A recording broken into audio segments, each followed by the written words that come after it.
Hi நண்பர்களே, ஆத்மீய நண்பர்கள் அனைவருக்கும் வணக்கம். அப்போது நம்ம இந்த வீடியோவில் ஒரு புதுசான ஒரு சாப்டர் தான் பார்க்க போகிறோம். அதை பற்றி தான் பேச போகிறோம். இப்போது எனக்கு கூட வீடியோவில் கமெண்ட்ஸ் வந்திருக்குது. கல்யாணம், என்னோடய பையனுக்கு கல்யாணம், பொண்ணுக்கு கல்யாணம் ரொம்ப நாளாக நடக்காமல் இருக்குது, லேட் ஆகுது அப்படின்னு சொல்லிட்டு. அப்போ இது ஒருத்தருக்கு மட்டும் கிடையாது, நிறைய பேர்த்துக்கு இந்த மாதிரி ஒரு வருத்தம், ஒரு ஒரு சூழ்நிலை இருக்குது.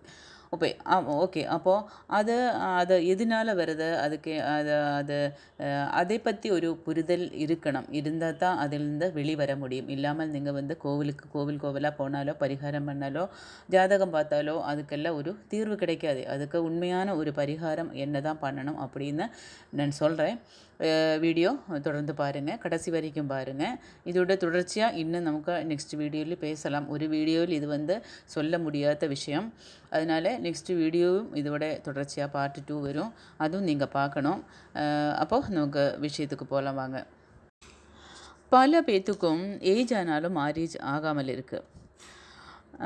இதுக்கு காரணம் தெரியாமல் தான் ஜாதகம் பார்க்குறதிலும், பூஜை செய்வதிலும், கோவிலாக போகிறதிலும் தான் நிறைய பேர் ஈடுபடுவாங்க. ஆனாலும் திருமணம் லேட் ஆகிட்டே இருக்கும். ஏன் இந்த கல்யாணம் நடக்க மாட்டேங்கிறது அவங்களுக்கே தெரியல. இந்த ஜென்மத்தில் நான் என்ன செய்தேன், இல்லைன்னா என்ன பையனும் என்னோட பொண்ணோட ஒரு தப்பும் பண்ணலையே, அப்போது அவங்களுக்கு கல்யாணம் நடக்கலையே, இல்லைன்னா வேறு யாராச்சும் ஏதாச்சும் பண்ணியாச்சா, அப்படியெல்லாம் ஒரு தோட்ஸ் வரும். அப்போ அப்படி தான் நிறைய பேரண்ட்ஸ் அப்படி தான் ரொம்ப அந்த ஒரு சங்கடமான சூழ்நிலையில் தான் இருக்கும். அப்போது இந்த பசங்களாக இருந்தாலும் பொண்ணாக இருந்தாலும் சரி, அவங்களும் அப்படி தான். பலரோட கல்யாணத்துக்கு பலரும் என்னென்னா கல்யாணம் நடக்க மாட்டேங்க. அப்போ என்ன நினைக்கும்னா, ஆரேனும் மனதால் செயலால் யாரையும் காயப்படுத்தலையே என்று நினைக்கும். அப்போது இந்த கர்ம வினையை பற்றியும் பூர்வ ஜென்மத்தை பற்றியும் ஒரு அவேர்னஸ் இல்லாததுனால தான் யாருக்கும் எந்த துரோகம் பண்ணலையே, எனக்கு இதுக்கு கடவுள் இப்படி ஒரு பனிஷ்மெண்ட் கொடுத்தது அப்படின்னு சொல்லி வருத்தப்படுவீங்க. அதேபோல் மற்ற திருமணமானவங்களை பார்த்து மனதளவில் ரொம்ப கஷ்டப்படுவீங்க. பலரும் ரொம்ப டிப்ரெஸ்ட் ஆகிடும். அவங்க கல்யாணமானவங்களை இந்த கப்பிள்ஸ்னு எல்லாம் பார்க்கும்போது அவங்கள ஒரு லோன்லியாக ஒரு ஃபீல் ஆகும் அவங்களுக்கு. இந்த பேரண்ட்ஸுக்கும் சரி, தங்கள் பசங்கள் திருமண வயது தாண்டியும் திருமணம் ஆகலைன்னா சொல்லி ரொம்ப கஷ்டப்படுவாங்க. அது பார்க்கும்போது அது பார்ക്കുന്നவங்களே தான் கஷ்டப்பட வைக்கும். அதுதான் ஒரு கொடுமையான விஷயம். அப்போ அந்த சமயம் நம்ம கர்ம வினைகளை பற்றி யோசிக்கணும். அவனவன் செய்த அந்த பாப கர்ம பலம்தான் அனுபவிക്കുന്ന ஒரு புரிதலுக்கு எல்லாருமே வர வேண்டும். அப்போ கர்ம வினை பற்றி மறுபடியும் நான் அண்டர்லைன் போட்டு சொல்கிறேன். இந்த ஜென்மத்தில் வருന്ന எந்த ஒரு கஷ்டமாக இருந்தாலும் அந்த விஷயத்தில் பூர்வ ஜென்மத்தில் ஒரு பெரும் பாவம் பண்ணியதுனால தான் நமக்கு இந்த ஜென்மத்தில் அந்த கஷ்டம் வந்திருக்கிறது. இந்த உண்மையை அனைவரும் புரிஞ்சுக்கணும். அப்போது விவாகம் கழிக்காத இல்லைன்னா திருமணம் பண்ணுறாதவங்களை அப்படியே எல்லா திருமணம் ஆகாதவங்களும் அப்படியானு கேட்டால் அப்படி கிடையாது. பலரும் இந்த திருமணம் ஆகாமல் பிரம்மச்சாரியாக எல்லாம் இருக்கிறவங்களெல்லாம் இருக்காங்க. ஆனால் அவங்களே நான் சொல்ல வரலை. திருமணம் நடக்கலைன்னா கூட அவங்களும் ரொம்ப ஹாப்பியாக வாழ்கிறவங்களும் இருக்காங்க. அப்போது ரொம்ப ஹாப்பியாக தான் ஒரு லோன்லி லைஃப்னை லீட் செய்கிறவங்களும் இருக்குது. அவங்களுக்கு நான் சொல்லலை இது. ஆனால் கண்டினியூஸாக என் மேரேஜ் நடக்கலையே, என்ற விதியை இப்படி அப்படின்னு எல்லாம் சொல்லி வருத்தப்படுறவங்களுக்கு தான் இந்த கர்மா வேலை செய்கிறது.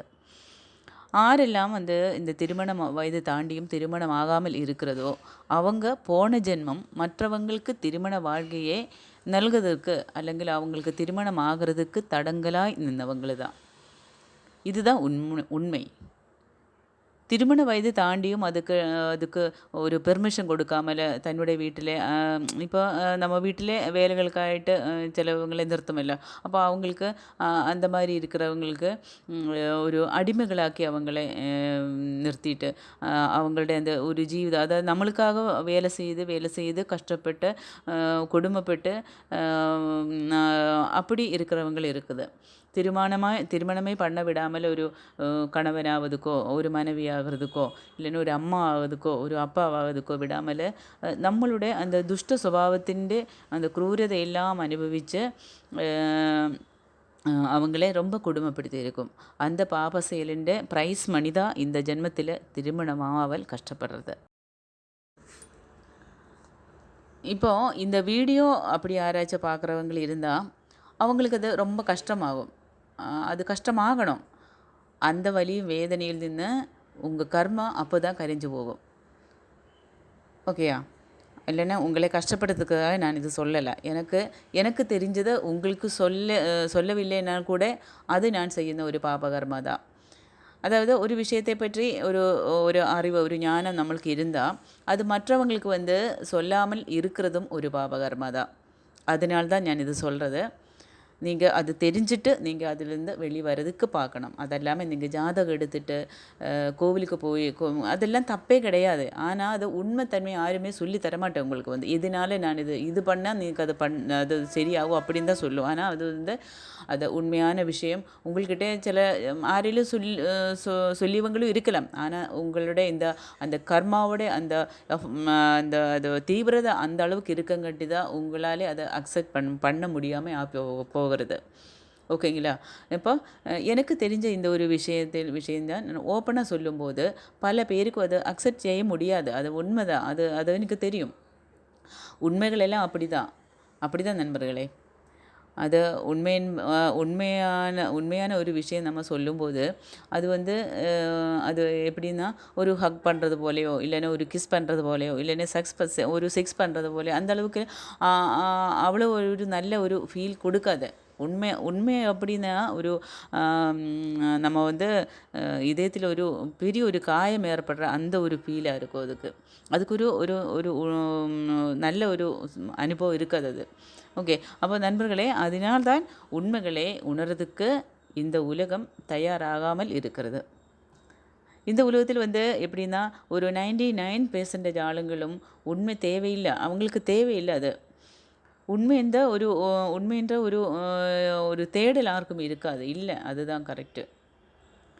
அப்போ அவங்களுக்கு எப்படின்னா எப்போவுமே கம்ஃபர்ட் ஜோனாக இருக்கணும். இல்லைன்னா பொய், இந்த பெருமிதம் கொள்ளுதல் அப்படின்னு எல்லாம் நிறைய அவங்கள அந்த ஒரு அகங்காரத்தன்மையை தான் இருக்கணும். அப்போ தான் அவங்களுக்கு மற்றவங்கள் என்னை பார்த்தா நல்லது சொல்லும் அப்படின்னு உள்ள அந்த எண்ணம் மட்டும்தான் அவங்களுக்கு. அதுக்காக மற்றவங்களும் நல்லது சொல்கிறதுக்காக அவங்கள என்ன வேலை வேணும் செய்யணும். அல்லைன்னா அவங்களுக்கு ஆத்ம நிர்வൃத்தி கொள்வதுக்கு இன்னொரு ஆளே துரோகம் பண்ணியதான் அவங்களுக்கு நல்லா இருக்குமோ அப்படி நினச்சா அதை அவங்க பண்ணும். அப்போ உண்மை கேட்கறதுக்கு தான் யாரும் ஆகாமல் இருக்குது. இப்போது ஒரு சத்சங்கம் இல்லைன்னா ஒரு motivation class, spiritual awareness class அந்த மாதிரி ஏதாச்சும் ஒரு கூட்டாய்மை நடந்துச்சுன்னா அதில் நிறைய வியூஸ் நிறைய ஆடியன்ஸ் கம்மியான கூட்டம் தான் இருக்கும். அதை விட்டுட்டு ஒரு சினிமா இல்லைங்க ஒரு சினிமாட்டிக் டான்ஸு இல்லைன்னா வேறு ஏதாவது ஒரு ஷோ அந்த மாதிரி இடங்கள் எல்லாம் லட்சக்கணக்கின ஆளுங்களை வரும்.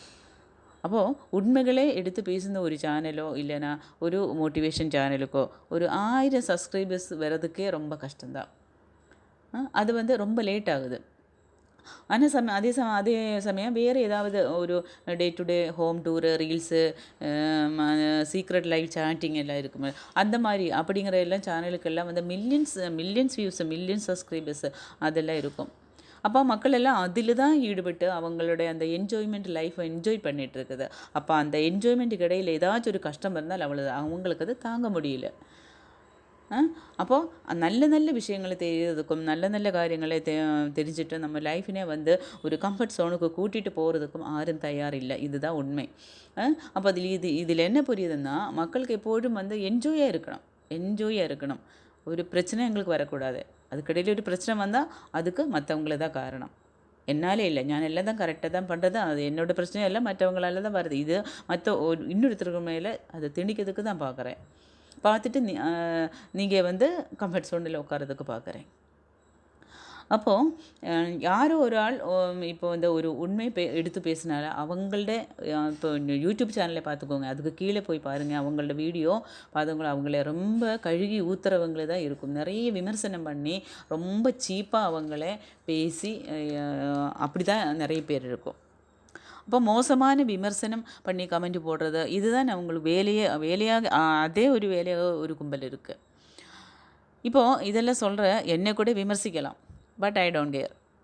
அனைத்துக்கும் சாட்சியான அந்த ஒரு பரம்பொருள் என்னை உணர்த்துന്ന அந்த உண்மைகளே நான் வீடியோ மூலமாக சொல்கிறதுக்கு எனக்கு எந்த ஒரு பயம் கிடையாது. அதுதான் உண்மை நண்பர்களே. எப்படின்னா எந்த ஒரு எதிர்பார்ப்பும் இல்லாமல் தான், எந்த ஒரு பிரதிபலவும் ஒரு வேண்டாம் அப்படின்ன ஒரு உறுதியான மனதோடு தான் நான் இந்த சேவை செய்கிறதுக்கு தான் முன் வந்திருக்கு. எனக்கு தெரிஞ்ச நல்ல நான் என்னை கடவுள் இந்த பிரபஞ்சம் என்னை உணர வச்ச நல்ல விஷயங்களை மற்றவங்களுக்கு சொல்கிறதுக்கு எனக்கு பிரதிபலன் வேண்டாம். நீங்கள் இது சப்ஸ்கிரைப் பண்ணாமல் போயினாலும் யாரோ ஒராளாவது இந்த வீடியோ பார்த்து அவங்களுக்கு நான் இப்போ அனுபவிக்கிற கஷ்டம் என்ன கர்மையினால தான் வந்தது அப்படின்னு ஆரோ ஒராள் உணர்னா கூட நான் அதுதான் செய்கிற சேவை. அப்போது நம்ம இந்த வாழ்க்கையில் அனுபவிக்கிற கஷ்டங்கள், நஷ்டங்கள், சங்கடங்கள் அனைத்தை பற்றி ஒரு தெளிவு கிடைத்தால்தான் அதெல்லாம் மக்களெல்லாம் அது கொஞ்சமாவது ஹாப்பியாக இருக்க முடியும் என்று தான் நான் நினைக்கிறேன். அப்போது இந்த ஒரு ரியலைசேஷனிலூടെ தான் நிறைய சேஞ்சு கொண்டு வர முடியும். അതല്ലാതെ இந்த பேரண்ட்ஸிനെ குறை சொல்லியோ இவங்களோட பசங்களை இல்லை பையனை பிறந்ததுனால தான் நான் இவ்வளோ கஷ்டப்படுறேன், இல்லைன்னா கடவுளை திட்டினாலோ, இந்த கடவுளை ஒன்றும் செய்யாது, கடவுள் இல்லை அப்படின்னு எல்லாம் சொல்லி கடவுளை திட்டுறதுனாலோ, இல்லைங்க நீங்கள் செய்கிற பூஜா பரிகாரங்களை குறை சொல்கிறதோ, இல்லைன்னா அது மாற்றி ஒரு கோவிலுக்கு வச்சோன்னா இன்னொரு கோவிலுக்கு அப்படி மாற்றி செய்கிறதுனாலோ அது அப்படியெல்லாம் லைஃப் சேஞ்ச் ஆகாது நண்பர்களே. அதெல்லாம் வேஸ்ட்டு தான். ரியலைசேஷன், கடவுளே நான் செய்ததெல்லாம் தான் எனக்கு நீ இப்போ இந்த ஜென்மத்தில் கர்மாவாக கொடுத்துருக்குது அப்படின்னு ஒரு ரியலைசேஷனுக்கு யார் எப்போ வரணும் அப்போ தான் அவங்களோட பிரச்சனை எல்லாம் கொஞ்சம் கொஞ்சமாக ரிலீஸ் ஆகி வெளிவரும். இன்னொருத்தருடைய திருமண ஆசை അല്ലെങ്കിൽ அவங்களோட அந்த ஒரு வாழ்க்கையை வீணாக்கியதுனாலோ, இந்த முன் ஜென்மத்தில் நான் திருமண வாழ்க்கைக்கு இந்த ஜென்மத்தில் திருமண வாழ்க்கைக்கு இயக்கப்படுறது அதனால தான். இன்னொருத்தரோட திருமண ஆசையை അല്ലെങ്കിൽ அவங்களோட அந்த வாழ்க்கையை நீங்கள் போன ஜென்மத்தில் வீணாக்கி இருக்கிறது. அறிவில்லாய்மையினாலோ அகங்காரத்தினாலோ நான் சொல்கிற மாதிரி தான் அவங்க கேட்கணும், நான் சொல்கிற பொண்ணினை தான் கல்யாணம் பண்ணணும், நான் சொல்கிற பையனை தான் கல்யாணம் பண்ணணும் அப்படி அடம் பிடிச்சு அவங்களுக்கு கெடுதல் நினைக்கிற ஒரு பிடிவாத குணம் இருக்குது, நிறைய பேர் இருக்குது. அப்போ ஒருத்தருடைய அந்த திருமண வாழ்க்கைக்கு துரோகம் பண்ணியதுனாலோ எனக்கு இந்த ஒரு திருமண வாழ்க்கை இல்லாமல் போயுது. அது அந்த ஒரு புரிதலுக்கு வரணும். அதே போல் நிறைய பேர் திருமணமானாலும் ரொம்ப லோன்லியாக இருப்பாங்க, வேறுபட்டு டைவோர்ஸ் ஆகி எல்லாம் நிறைய பேர் தனிமையில் இருப்பாங்க. ஹஸ்பண்டினை பற்றி நினைத்து ஒய்ஃபினை பற்றி நினைத்து ஹஸ்பண்டு அப்படி சங்கடப்பட்ட ஒரு சூழ்நிலை. அப்போ எதனால்னா இந்த திருமணமானவங்களை வேறுபட வச்சதுக்கான ஒரு கர்மவினை தான் அவங்களை அனுபவிக்கிறது. அப்போ அவங்க ஒட்டுக்கு சந்தோஷமாக வாழ்கிறது பார்த்து பொறாமப்பட்டு, இப்போ ஒரு ஹஸ்பண்டு ஒரு கணவன் மனைவியை பார்த்து பாரு அவங்கள எவ்வளோ சந்தோஷமாக, அப்படி ஒரு பொறாம எண்ணம் மனசுக்குள்ளே வர்றது. அப்போ அவங்களே பார்த்து இவங்களை எப்படியாச்சும் மூட்டி விட்டு கழட்டி விடணும் அப்படின்னு நினச்சி அவங்களுக்காக தான் வேலை அப்படி இருக்கிறவங்கள இப்போவும் கூட இருக்குது, இந்த ஜென்மத்திலூட இந்த உலகத்தில் இருக்குது. அப்போ இதே வேலை செய்த போன ஜென்மத்தில் செய்தவங்களை தான் இந்த ஜென்மத்தில் ஹஸ்பண்ட்கிட்ட பிரிஞ்சுட்டு ஒய்ஃபுக்கிட்ட பிரிஞ்சுட்டு ஹஸ்பண்டு தனியெல்லாம் இருக்கிறதுக்கு அந்த கர்மா தான் காரணம். அப்போது நான் இன்னொரு பிரிச்சிருக்குது, நான் பொய் பேசி இல்லைன்னா அவங்களுக்கு இடையில் சண்டை மூட்டி விட்டுட்டு நான் அவங்கள பிரிச்சிருக்குது. அந்த ஒரு இன்னர் ரியலைசேஷனுக்கு அந்த ஒரு பாவ செயலின்ற பிராயச்சித்தத்தினால் மட்டும்தான், அப்படி அந்த ஒரு பிராயச்சித்தை இருக்கிறவங்களுக்கு மட்டும்தான் மறுபடியும் அந்த ஹஸ்பண்ட் ஒய்ஃப் ஒன்று சேரும். அந்த ஒரு உணர்வு வரவங்களுக்கு மட்டும்தான். இல்லைன்னா போன ஜென்மத்தில் அவங்கள அந்த தப்பு பண்ணிட்டும் மறுபடி அவங்கக்கிட்டே போய் நேரில் போய் சொல்லி நான் இது செய்த நான் தான் உங்களை பிரித்து வச்சதை நான் இந்த மாதிரி சொல்லியிருக்குது அப்படின்னு சொல்லி அவங்களே சேர்த்து வைக்கிறதுக்கு நீங்கள் முன் வந்தால் கண்டிப்பாக இந்த ஜென்மத்தில் நீங்கள் பிரிஞ்சாலும் நீங்கள் கடைசியில் ஒன்று சேருவாங்க. இதுதான் பிரபஞ்சத்தோட கர்மா. அப்போ நிறைய பேருக்கு திருமணம் ஆகாதவங்க திருமண வயசாகுது அந்த டைமில் வந்து ஒரு சிலர் அவங்க அவங்க வீட்டில் அந்த பொண்ணுக்கு பையனுக்கு கல்யாண வேலை இப்போ பார்த்துட்ருக்குன்னு நினைக்கிறேன். அப்போ அது அது அது அப்படி அவனை பொண்ணு அவனுக்கு பொண்ணு கிடைக்கக்கூடாது, அந்த பொண்ணுக்கு வந்து பையனு கிடைக்கக்கூடாது அப்படின்னு சொல்லிட்டு பொண்ணு வீட்டுக்கார்கிட்ட ஒரு விதமாக பையனை பற்றி சொல்லி அவன் குடிகாரன், இல்லைன்னா அவன் ரொம்ப ஆல்கஹோலிஸ்ட்டு, இல்லைன்னா அவன் ரொம்ப பெண் விஷயத்துல எல்லாம் கொஞ்சம் வீக்னஸ் இருக்குது அப்படியெல்லாம் சொல்லி பொண்ணு வீட்டுக்கார்கிட்டே சொல்லி புரிய வச்சு அந்த ஒரு கல்யாணத்துக்கு வந்து தடங்கல் பண்ணோம்.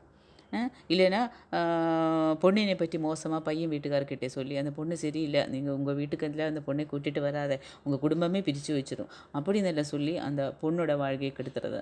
இந்த மாதிரியெல்லாம் வேலை செய்கிறவங்களுக்கு தான் இந்த வாழ்க்கையில் அடுத்த ஜென்மத்தில் வந்து உங்களுக்கு வந்து ஒரு கல்யாண வாழ்க்கைக்காக நீங்கள் ஏக்கப்பட்டு இருக்கும்.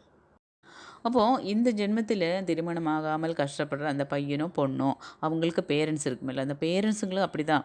அந்த ஒரு எங்கள் பசங்களுக்கு வந்து ப்ரப்போசல் எல்லாம் வருது, ஆனால் ஒன்றும் செட் ஆக மாட்டேங்க, கல்யாணம் எல்லாம் தடங்கலாயிட்டே இருக்குது, எங்கள் பசங்களுக்கு ஒரு திருமண வாழ்க்கை கிடைக்காதா அப்படின்னு சொல்லி வருத்தப்படுவவங்களும் இருக்குது. அப்போது இந்த பேரண்ட்ஸும் போன ஜென்மத்தில் ஒருத்தருடைய இந்த திருமண வாழ்க்கை நடக்காமல் இருக்கிறதுக்கு எஃபர்ட் எடுத்து செயல்பட்டவங்களு தான். அப்போது அந்த செயல்பாடு தான் மற்றவங்களாலே உங்கள் பசங்களுக்கோ பையனுக்கோ வந்து கல்யாணம் நடக்காமல் செயல்பட வைக்கிறது. அப்போது நமக்கு வந்து இப்போ நம்ம சுற்றும் பார்த்தாலும் கூட அந்த மாதிரி ஆளுங்கள் இருக்க தான் செய்கிறது.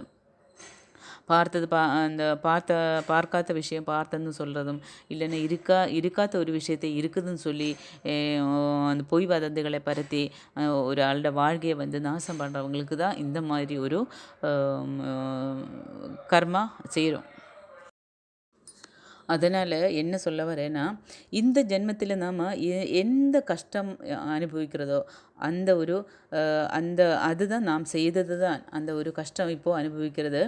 அதை போன ஜென்மத்தில் இன்னொருத்தருக்கு கொடுத்தது தான். இதுதான் உண்மை.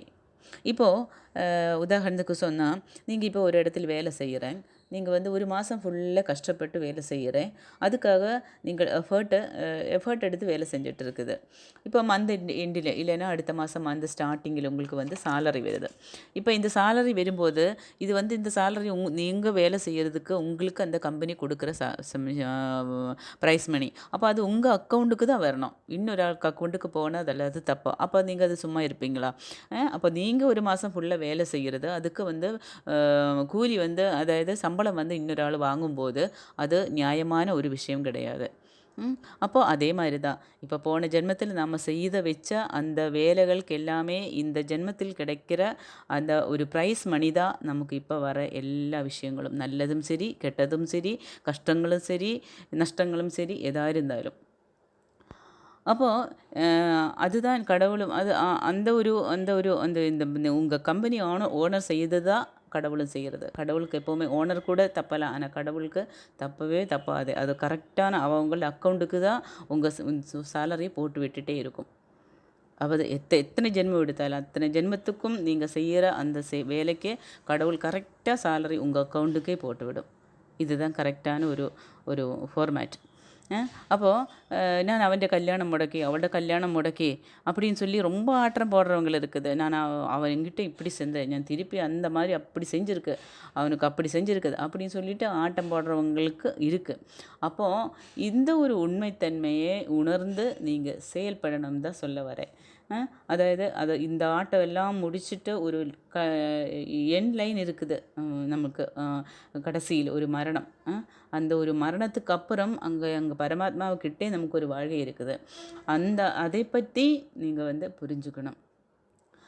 அப்போது இந்த திருமண வாழ்க்கைக்கு என்ன ஒரு பரிகாரம் பண்ணலாம், இப்போ இந்த வீடியோவில் சொல்லிகிட்டே இருந்தால் அது ரொம்ப லாங்காகி போயிடும். அதனால் நெக்ஸ்ட் வீடியோவில் அதை பற்றி பார்ட் 2வாக நான் சொல்கிறேன். கண்டிப்பாக வீடியோ ஃபாலோ பண்ணிவிட்டு வாங்க. உங்களுக்கு என்னால் முடிஞ்ச அளவுக்கு உங்கள் லைஃப் சேஞ்சுக்கு நான் படித்ததை நான் எனக்கு தெரிஞ்சதை நான் கண்டிப்பாக சொல்கிறேன். இது வந்து இந்த வீடியோ யாரெல்லாம் பார்க்குறதோ அவங்களுக்கெல்லாம் ஒரு வாழ்க்கையில் ஒரு சின்னதாக ஒரு வெளிச்சம் கிடைக்கும் அப்படின்னு தான் நான் நம்புகிறேன். வாழ்க வாழ்க வளமுடன். நன்றி, வணக்கம்.